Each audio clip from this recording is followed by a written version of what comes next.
So बच्चों, let's see this question. The question says, questions given below consist of two statements each printed as statement 1 and statement 2. While answering these questions, you are required to choose any one of the following four responses, and these are the responses. Statement 1 says PCl5 and PbCl4 are thermally unstable.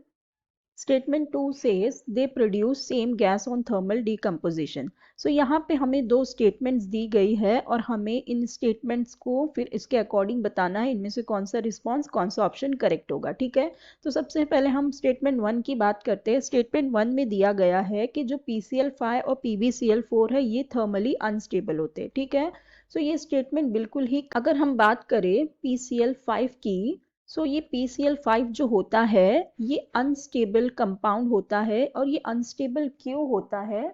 क्योंकि अगर हम इसका structure देखें, दी है unequal bond length. ठीक है, इसमें होती है अनइक्वल बॉन्ड लेंथ। अगर हम इसका स्ट्रक्चर देखें तो देखो इसका स्ट्रक्चर किस तरह से होता है। हमारे पास PCl5 में इस तरह से 3 क्लोरीन एटम होते हैं इक्वेटोरियल प्लेन में, और ये 2 हो जाते हैं एक्सियल में। ठीक है, अब देखो यहाँ पे ये जो 3 हैं ये होते हैं इक्वेटोरियल में, इस वाले को हम कहते हैं एक्सियल, ये 2 जो होते हैं एक्सियल, और ये जो 3 होते हैं ये होते हैं इक्वेटोरियल। ठीक है, सो अब देखो यहाँ पे क्या होता है कि जो इक्वेटोरियल वाले एटम हैं, इक्वेटोरियल वाले ये क्या करते हैं, ये जो एक्सियल वाले हैं इनको क्या करते हैं, रिपेल करना चालू करते। ठीक है, तो इनके बीच में रिपल्शन होने की वजह से क्या हो जाता है, जो ये एक्सियल वाला PCl का बॉन्ड लेंथ है ये थोड़ा क्या हो जाता है, अनइक्वल हो जाता है। मतलब अगर हम ये देखें, ये जो इक्वेटोरियल वाले हैं, इक्वेटोरियल वाले का अगर हम बॉन्ड लेंथ देखें तो ये करीब होता है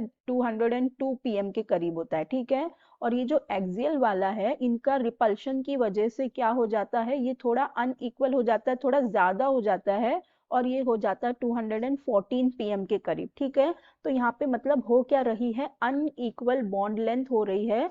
सो जिसकी वजह से क्या होता है, ये जो PCl5 होता है ये एक अनस्टेबल कंपाउंड हो जाता है। ठीक है, अब अगर बात करें हम PbCl4 की, ठीक है, PbCl4, सो देखो PbCl4 जो होता है इसके अंदर अगर हम फॉस्फोरस की ऑक्सीडेशन स्टेट अगर निकालेंगे तो ये कितनी आएगी, +5 आएगी। ये हो जाएगा x - 4 = 0, so then it will comes at +4।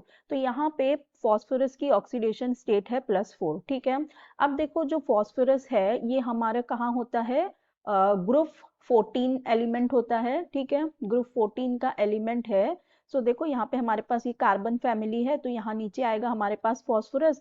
सो ये जो ग्रुप 14 का एलिमेंट है यहाँ पे जो ऑक्सीडेशन स्टेट ज्यादा होती है फेवरेबल, वो क्या होती है, +4 एंड +2 होती है। ठीक है, सो हम जैसे जैसे डाउन द ग्रुप जाते हैं, पहले तो हमारी +4 ही स्टेबल ऑक्सीडेशन स्टेट होती है, लेकिन जैसे जैसे हम डाउन द ग्रुप जाने लगते हैं होता क्या है, यहाँ पे इनर्ट पेयर इफेक्ट आने लगता है। ठीक है, so due to inert pair effect क्या हो जाती है, इनकी जो +4 ऑक्सीडेशन स्टेट है वो अनस्टेबल हो जाती है, वो ज्यादा स्टेबल नहीं रह पाती। तो यहाँ पे जो होती है उससे 2 माइनस कर दो तो जो +2 होती है ये ज्यादा स्टेबल हो जाती है। ठीक है, सो इसका मतलब जो फॉस्फोरस हमारा है ये +2 की ऑक्सीडेशन स्टेट में ज्यादा स्टेबल होता है एज कंपेयर टू +4 जो कि हो जाती है अनस्टेबल।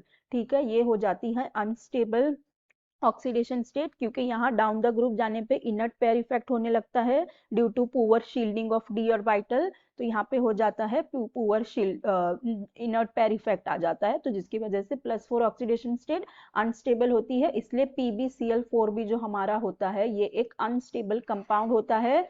ये अपने आप को जल्दी से Pb2+ की ऑक्सीडेशन स्टेट में लाना चाहता है। ठीक है, तो +4 जो होता है ये अनस्टेबल हो जाता है। तो इसका मतलब ये जो हमारी पहले वाली स्टेटमेंट दी हुई है ये बिल्कुल ही करेक्ट है, ट्रू है।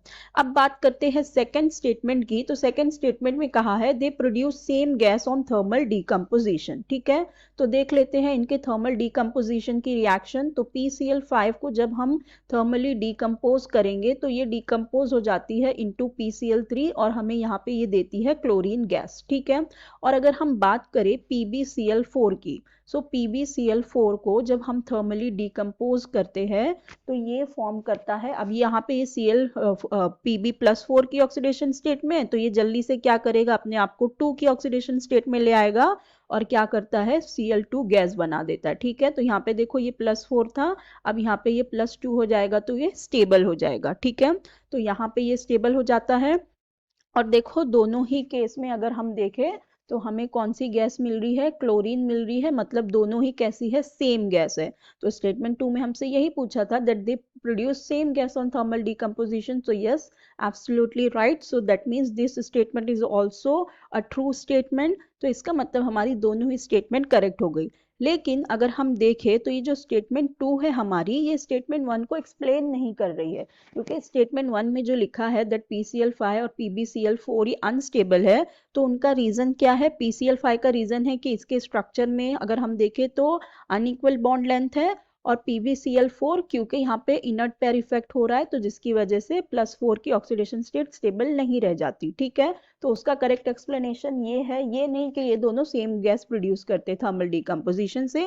तो हमारा कौन सा रिस्पॉन्स करेक्ट हो जाएगा, that both statements are true but statement 2 is not correct explanation of statement 1, so that means option B is the correct option for this question. So I hope you understood it very well. Best of luck. Thank you.